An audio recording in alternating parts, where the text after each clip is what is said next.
Queridos amigos, ¿cómo están ustedes?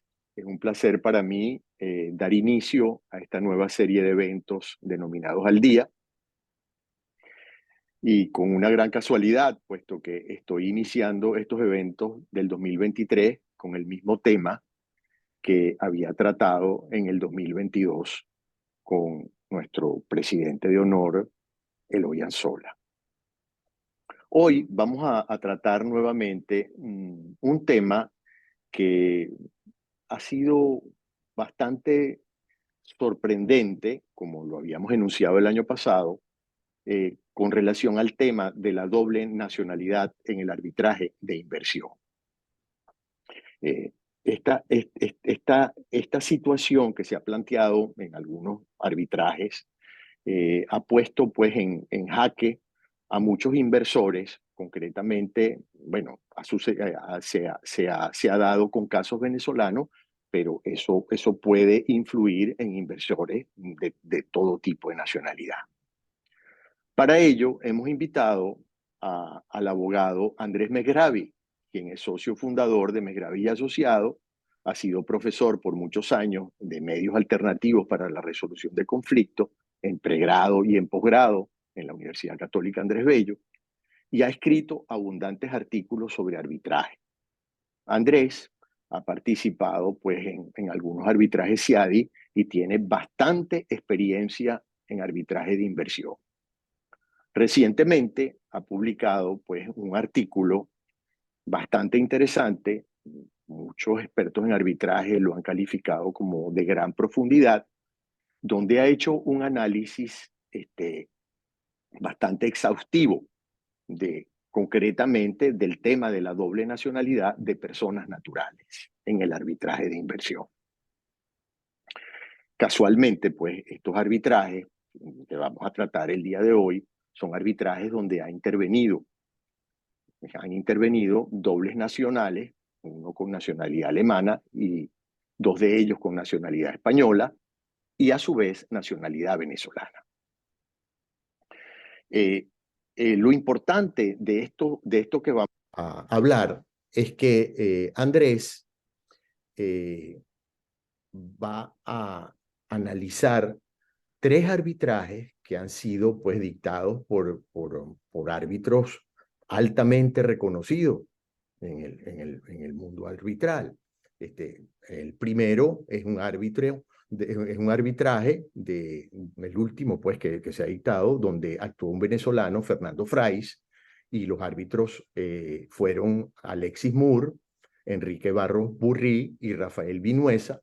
El segundo arbitraje es el de Hemsen, donde intervino Yves Derrand, Brigitte Ester y Enrique Gómez Pinzón.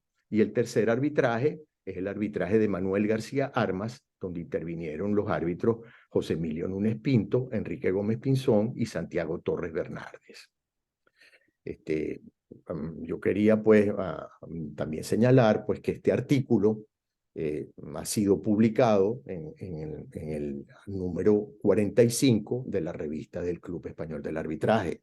Por lo tanto, pues, con más razón todavía, pues, para nosotros, en el capítulo venezolano, de resaltar, pues, el contenido de este trabajo, que la verdad es muy importante.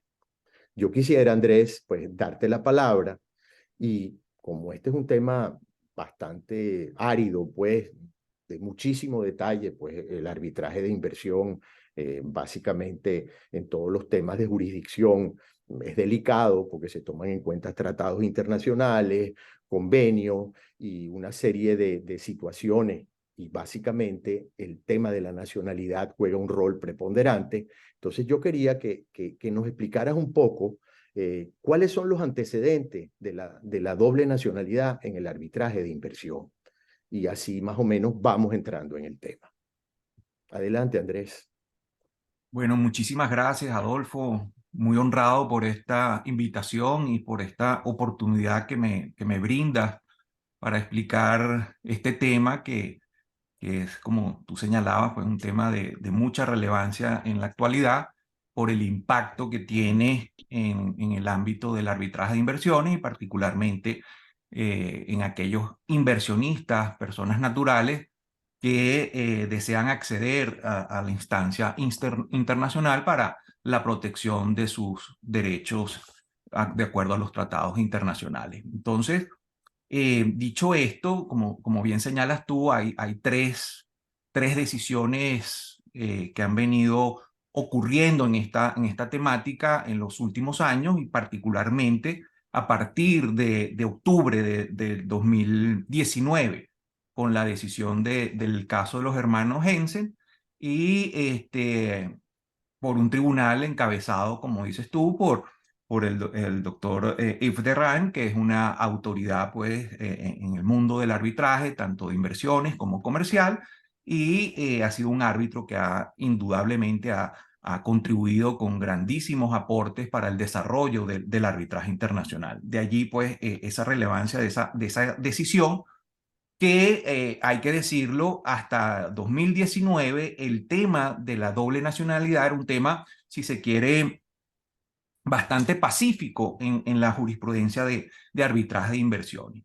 Para dar una pequeña introducción sobre esto, como sabemos, en el mundo del arbitraje de inversiones hay, vamos a decir, tres fuentes primarias, ¿no? El convenio CIADI, que como sabemos es un tratado multilateral que establece básicamente requisitos para su acceso, que son básicamente que tanto el demandante como el demandado sean partes del convenio CIADI, o sea, que tengan la nacionalidad del convenio de los 150 y tantos miembros del convenio CIADI. Luego está el mecanismo complementario, que es también un apéndice del CIADI para aquellos casos donde no se cumplen estos dos requisitos del Estado demandado, que tenga la nacionalidad de una de las partes contratantes, o el nacional demandante no cumpla también con alguno de las nacionalidades de los estados contratantes del convenio CIADI. Y luego hay una tercera fuente, que es de los tratados bilaterales de protección de inversiones, que son tratados celebrados entre dos estados, donde establecen que cuando no se dan los requisitos del convenio CIADI, se puede acudir a la instancia internacional por la vía del arbitraje UNCITRAL. ¿Ok? Entonces, hasta 2019 era pacífica, vamos a decirlo así, la jurisprudencia del arbitraje de inversiones, y cuando no se cumplían los requisitos del convenio CIADI, se podía acudir, conforme si así lo establecía el tratado bilateral respectivo, a la vía del arbitraje UNCITRAL. Y para ese entonces ya había casi una decena de decisiones que aceptaban esa tesis. En el 2019, como dijimos anteriormente, surge esta primera decisión como presidente el doctor Yves Derrame, y donde se establece que para poder acudir a la vía de UNCITRAL, se requería también que la persona natural que fuese a demandar no debía tener la nacionalidad del Estado demandado, y su nacionalidad dominante y efectiva debía ser la extranjera, es decir, distinta al Estado demandado.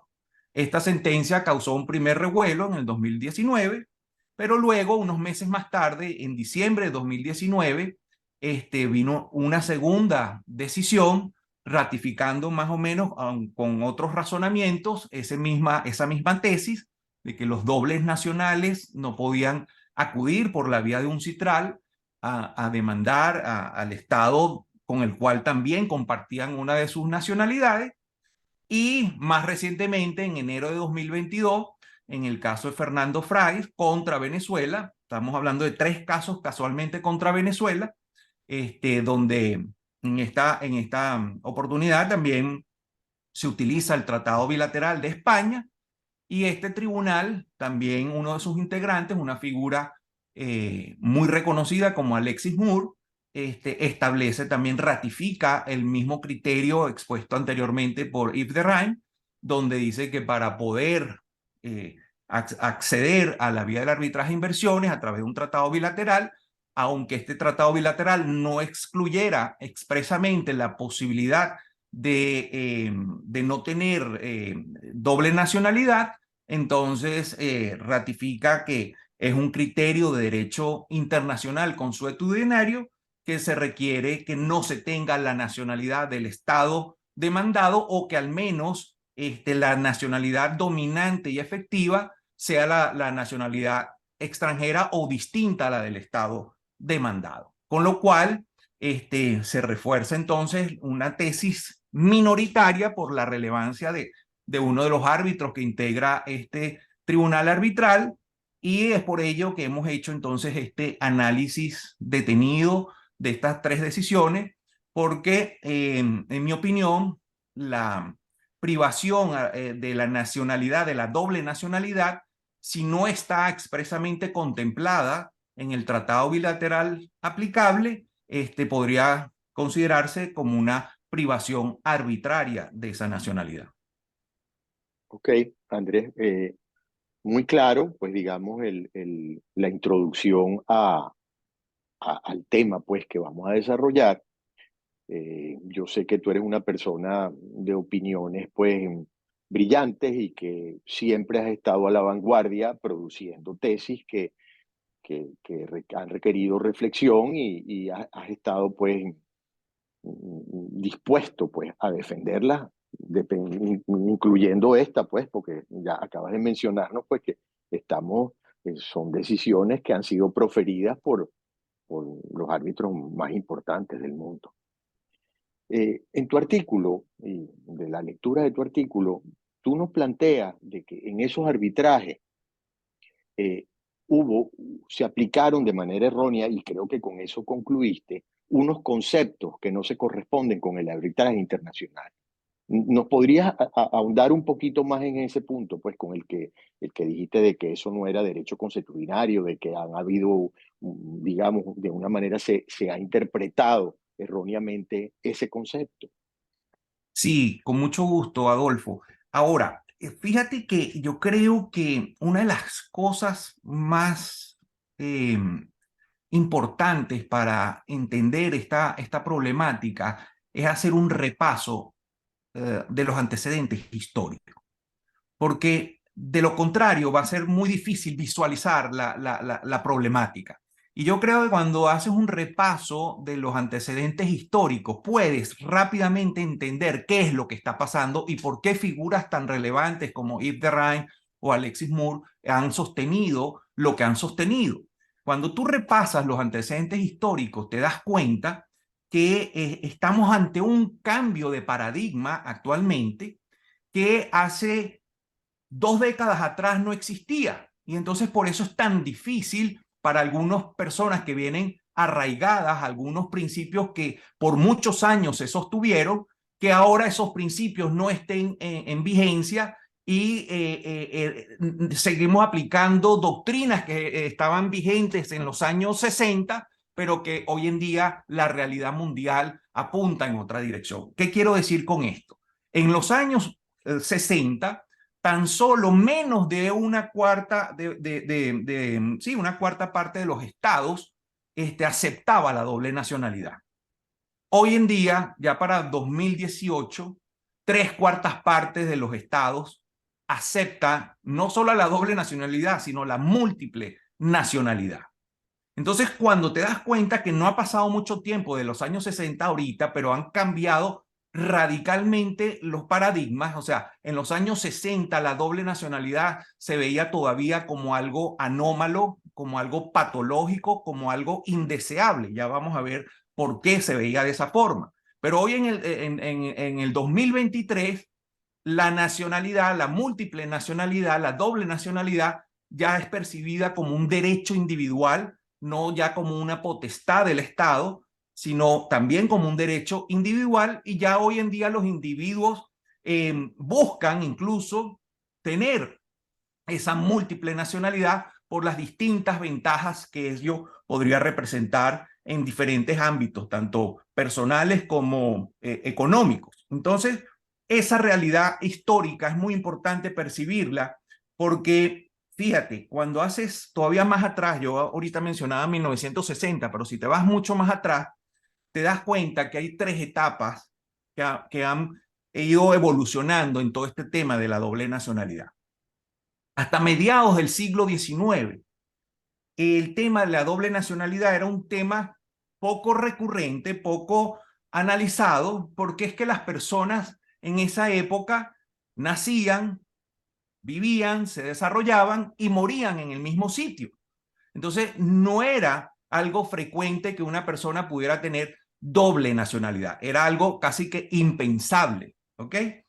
Luego pasamos a otra época.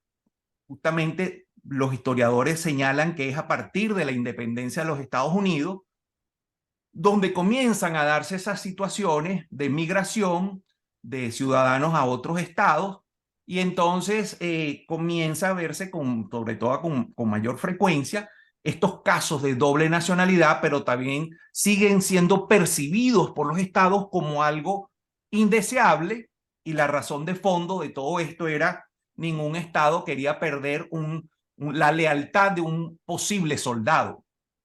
Entonces, cada quien quería regular estos temas de manera de no perder un eventual soldado. Entonces, la nacionalidad en esa época se veía también como algo indeseable y las regulaciones internacionales lo que procuraban era abolir la posibilidad de doble nacionalidad. Y es así como surge la Convención de La Haya en materia de conflictos de leyes de nacionalidad de 1930, cuyo propósito, y así está expresamente establecido en su preámbulo, es evitar los casos de doble nacionalidad. Pero en la ese deseo teórico era muy difícil de regular en la práctica. Entonces, solamente 20 estados ratificaron ese tratado y esa concepción, sobre todo arraigada en los estados más nacionalistas de proteger sus identidades y eventuales soldados, pues quedó muy arraigada y sobre todo también esos juristas de la época. Y las comisiones de derecho internacional en esa época lo que buscaban era eliminar el tema de la doble nacionalidad. Entonces, actualmente, después de la convención de doble nacionalidad europea de 1997, es que el tema comienza a desarrollarse de otra manera cuando la realidad práctica se impone a los deseos teóricos. La realidad práctica comienza entonces a demostrar que la generalidad de los estados aceptan la doble nacionalidad y por decirte el mismo caso de Venezuela, en la Constitución de 1961 se establecía que la adopción de una nacionalidad acarreaba la pérdida de la nacionalidad venezolana. En cambio, ya la Constitución de 1999 ya se mete en la corriente moderna de aceptar la posibilidad de doble nacionalidad y se establece que la adquisición de una nueva nacionalidad no acarrea la pérdida de la nacionalidad venezolana. Y así lo hacen centenares de países. Entonces, hoy en día, como dije anteriormente, 3/4 partes de los estados aceptan la doble nacionalidad y la múltiple nacionalidad. Y de manera que aquellas tendencias doctrinarias que buscaban eliminarla quedaron ya en el pasado, ya no es una cuestión de interpretación o de opiniones jurídicas.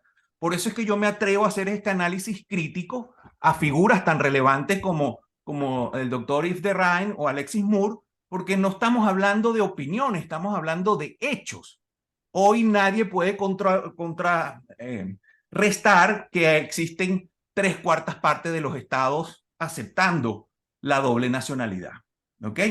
Y estas viejas convenciones sobre la doble nacionalidad pues han quedado en desuso por la misma práctica universal. Ok, muy bien, Andrés.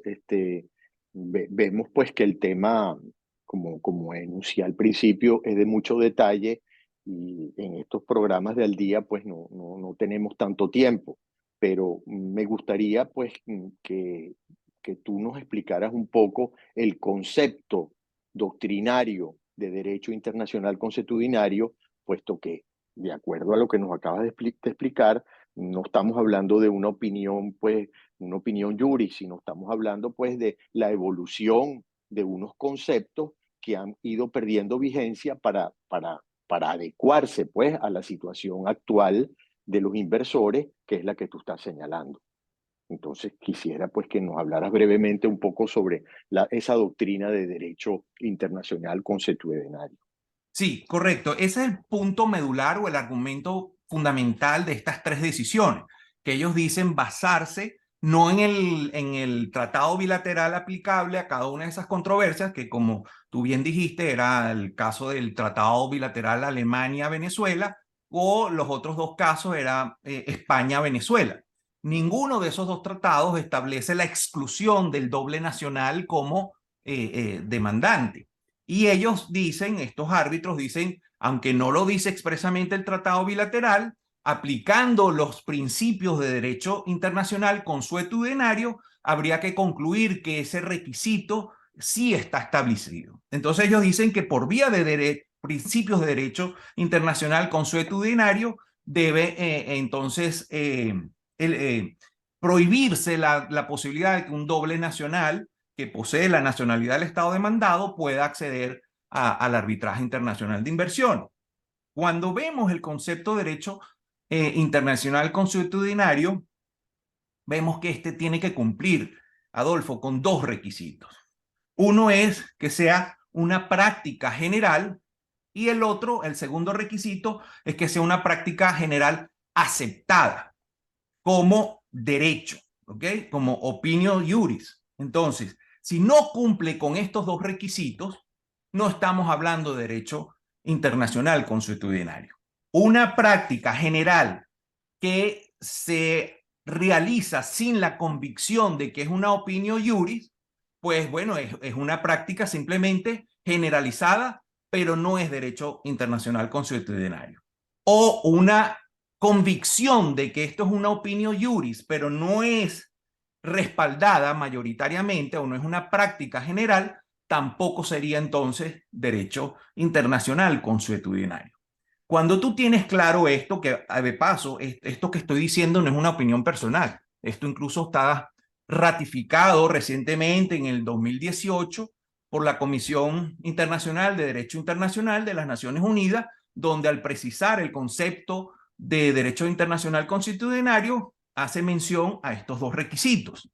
Entonces, cuando tú analizas estas tres decisiones, te das cuenta que lo que ellos citan como derecho internacional consuetudinario no lo es.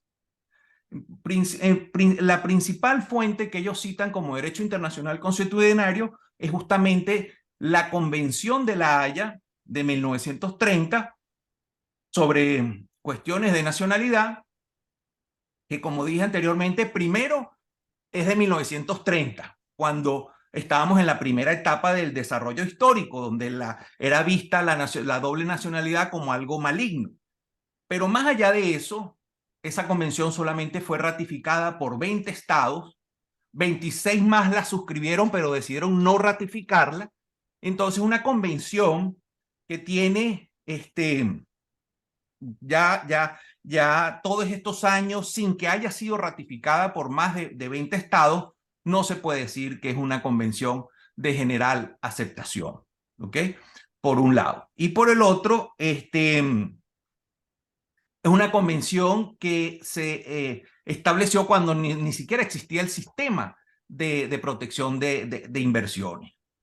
Luego, los otros antecedentes o fuentes que citan estas decisiones, como las mismas decisiones del caso Hensen o el caso de Manuel García Armas, que son citadas por el último tribunal de Fernando Fray, no pueden decir que son decisiones que configuran derecho internacional consuetudinario, porque están más bien son decisiones minoritarias frente a una decena de decisiones que dicen completamente lo contrario.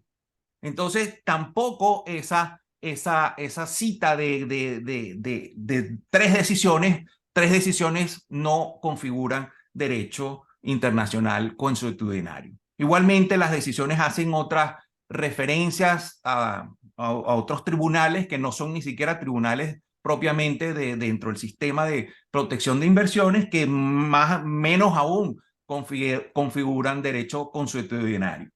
Y también hacen mención a un artículo del convenio SIADI, que no sé si quieres que toquemos más adelante, o tú tienes alguna otra pregunta sobre esto para ir tocando el Fíjate, tema.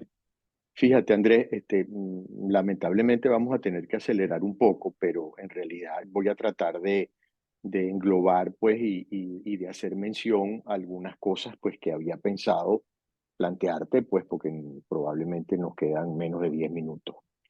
Fíjate, de acuerdo a lo que yo conozco, pues el artículo 25 del convenio CIADI tiene dos apartes, uno referido a personas naturales y otro referido a personas jurídicas. Como estamos hablando del tema de personas naturales, aunque entiendo pues que en ambos casos la nacionalidad juega un papel preponderante, este, hay una prohibición expresa de que los dobles nacionales puedan, los dobles, o mejor dicho, puede ser triple o cuádruple, como es tu caso, pudiesen pues interponer una acción, un reclamo contra un Estado receptor del cual ellos son nacionales, como lo venimos. Hay una prohibición expresa. Lo que pasa es que en estos casos también hay una particularidad. Me gustaría que nos explicaras eso rápidamente y yo también, pues, o sea, tenía dos o tres párrafos de tu trabajo que me gustaría leer, pero no sé si nos va a dar tiempo, pero sí me gustaría que nos explicaras el tema del artículo 25, que creo que es de mucha importancia. Sí, mira, el artículo 25A, 2A, establece expresamente que en el caso del arbitraje SIADI, recordemos que, como dije al principio, hay la vía del arbitraje SIADI, pero hay la vía también del arbitraje UNCITRAL. Entonces, cuando estamos hablando de la vía del arbitraje SIADI, se dice expresamente en el convenio que si tienes la nacionalidad del Estado demandado, no puedes ir por la vía del SIADI. ¿Ok? Entonces, justamente en aquellos tratados bilaterales donde se establece.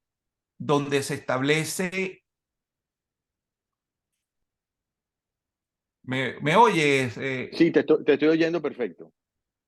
Pero te perdí en la pantalla, disculpa. Este, entonces te decía que En en el el caso del arbitraje SIADI, sí, exacto. en el caso SIADI está prohibido, pues, si tienes la nacionalidad del Estado demandado, salvo que renuncies a esa nacionalidad, vamos a decir, el caso venezolano, renuncias a esa nacionalidad antes de la aceptación de la oferta de arbitraje o antes de la aceptación de la demanda arbitral. Y es por eso que justamente basado en los tratados bilaterales que establecen que cuando no se puede acudir al CIADI, se puede acudir al vía UNCITRAL, es que estos inversionistas han acudido por la vía de UNCITRAL a demandar al Estado que ha expropiado sus inversiones, justamente basados en el arbitraje UNCITRAL. Estos tres tribunales han dicho que el artículo 25 es una fuente también para corroborar lo que establece el derecho internacional consuetudinario, pero realmente eso tiene una connotación y una aplicación muy distinta justamente para el caso de los arbitrajes CIADI, no así para los arbitrajes UNCITRAL. No sé si con esto respondo tu pregunta y aclaro lo que Sí, me sí, estabas preguntando. eso está claro. Ahorita hay otros aspectos pues que quisiera eh, que viéramos rápidamente para poder despedirnos, y es el tema de la nacionalidad efectiva y dominante, porque tú fundamentalmente dices en tu trabajo de que la nacionalidad es un derecho fundamental, es un derecho del ciudadano, y no es el Estado fija en sus constituciones, fija las condiciones para adquirir y renunciar a esas nacionalidades. Pero últimamente, pues en esos laudos se ha hablado de un concepto categórico de lo que es una nacionalidad efectiva y dominante. Y tú señalas que no hay nacionalidad efectiva y dominante, que todas las nacionalidades deberían tener el mismo tratamiento. Correcto, así es, Adolfo. En mi opinión, esta doctrina de la nacionalidad dominante y efectiva es un concepto inadecuado porque o las nacionalidades existen y son efectivas, o las nacionalidades han sido renunciadas o revocadas y por lo tanto no siguen surtiendo ningún efecto. Entonces no hay tal idea de que una nacionalidad es más efectiva que la otra. Y yo ahí en el artículo pongo algunos ejemplos. Si tú tienes dos pasaportes, pues cuando ingresas a un estado, el funcionario de migración no te pide el pasaporte más efectivo. Tú usas el pasaporte que tú discrecionalmente consideras que debes usar y ese pasaporte otorgado por las leyes de cada estado, pues tendrá su validez y su eficacia conforme a esas leyes. Entonces, no es más efectivo uno que otro. Estos estados que te permiten incluso ejercer el derecho de voto, según tus nacionalidades, bueno, si tú tienes dos nacionalidades y votas en dos estados, no significa que el ejercicio del derecho al voto sea más efectivo en un estado más que en el otro. Entonces lo mismo ocurre en el caso de la protección de inversiones. Si tú estás protegido por tu doble nacionalidad o múltiple nacionalidad por diferentes estándares de protección de tus nacionalidades, pues no significa que unos estándares sean más efectivos o que otros. Evidentemente todos son igual de efectivos, solo que tú escoges cuál es el que vas a hacer uso en cada oportunidad. Bueno, Andrés, la verdad es que este tema, conversar contigo, probablemente no debe ser de un programa al día, sino de un SEA con, porque es muy difícil pues tratar un tema tan complejo como este en 30 minutos. Yo sí quisiera pues que nos dijeras cómo podemos, o le dijeras, o yo lo voy a poner probablemente cuando lo cuelgue en YouTube, tu correo, o para poder facilitar pues el texto de tu artículo. Yo sé que está en Arbitraje Venezuela y ha causado muy buena impresión, pero bueno, de todas maneras la invitación queda abierta para ti si quieres ahondar más en este tema o explicar algo que tú creas que te quedaste corto, pues yo estoy completamente a la orden para hacer un al día parte 2 que nunca lo he hecho, pero podría ser fácilmente. De todas maneras, yo quería decir que estás basado, se me olvidó al principio de tu presentación, que estás basado en Nueva York y que tienes 3 nacionalidades. No sé si eso te ha motivado pues a profundizar sobre este tema, pero yo creo que es muy interesante, pues independientemente de quien vaya a salir airoso sobre esta tesis, yo creo que lo que tú planteas tiene un asidero jurídico importante y es de una gran valentía también, porque eh, eh, expresar todo lo que tú estás expresando no es fácil en este foro de arbitraje de inversión, que es un tema complejo y que nos ha afectado muchísimo a nosotros los venezolanos. Así que te doy la palabra para que brevemente te despidas y quiero reiterarte pues que la invitación sigue abierta para ti. Muchísimas gracias, Adolfo. Si me permites un minuto, creo que me gustaría redondear la última parte sobre lo que es la nacionalidad, porque es un derecho fundamental, es un derecho humano fundamental. Y si me permites un minuto, quisiera decir que siendo un derecho fundamental la nacionalidad, esta no puede ser revocada o privada, sino en casos que esté expresamente contemplada esa posibilidad. Si en un tratado bilateral no está contemplada expresamente esa posibilidad o en algún otro tratado internacional, entonces que un tribunal arbitral lo haga por vía de interpretación o de analogía, sería pues una privación arbitraria de un derecho fundamental humano como es la nacionalidad. Y con esto ya concluyo entonces, Adolfo, un placer haber conversado contigo. Te felicito de verdad por toda esta iniciativa que estás llevando adelante, divulgando pues el arbitraje a la generalidad de nuestros colegas y espero pues que esta participación del día de hoy pues contribuya a tu objetivo que muy bien estás logrando. Un gran abrazo y muchísimas gracias nuevamente por tu invitación. Gracias a ti, Andrés. Un abrazo, vale. Muy amable.